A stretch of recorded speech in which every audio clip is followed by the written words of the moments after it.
In 1957, a young boy's lifeless body was discovered in a cardboard box in the woods near Philadelphia, Pennsylvania. His identity remains a mystery to this day. The case, known as the boy in the box, has haunted investigators for decades, leaving more questions than answers. Who was this boy? And how did he end up discarded like a piece of trash? On February 25, 1957, a man walking his dog in the Fox Chase neighborhood of Philadelphia stumbled upon the gruesome scene: a child's body, naked and wrapped in a blanket, placed inside a cardboard box. The boy, estimated to be between 4 and 6 years old, was found with a tragic look of neglect, his body bruised, and his hair freshly shorn. He had been beaten, and it was clear that he had suffered immensely before his death.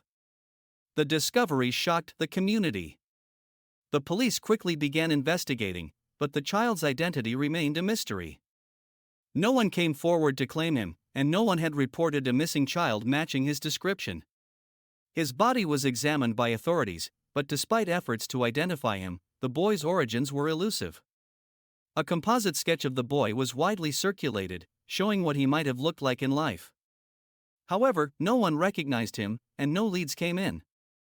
Investigators began to wonder if the boy had been abandoned or if he had been the victim of something even darker: abuse or foul play. But the more they dug, the more chilling the case became. The investigation yielded little.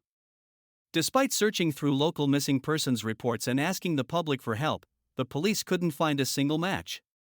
The boy's identity was completely unknown, and the case quickly grew cold.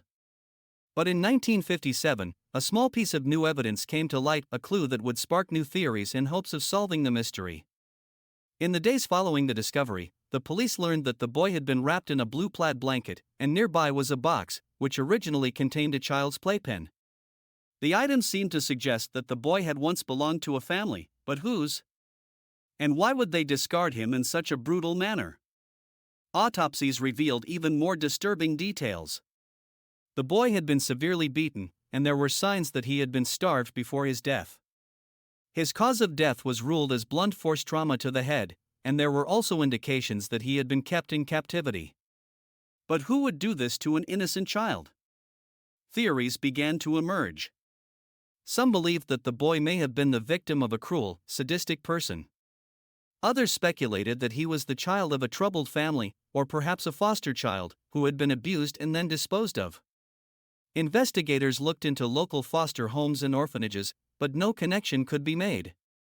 Over the years, countless theories have been proposed, from the boy being a victim of human trafficking to being an abandoned child of a mentally ill parent. In the 1960s, the case took another turn when a woman claimed to have seen the boy's face in a photograph of a missing child, but once again, it led nowhere. Every lead seemed to vanish, and the case was left in limbo. In recent years, the case has seen renewed interest, as new forensic technology offers hope.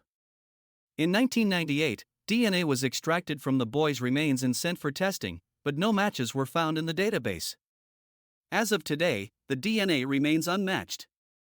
Investigators have also turned to modern DNA databases, hoping to find a connection to distant relatives, but so far, no new leads have surfaced.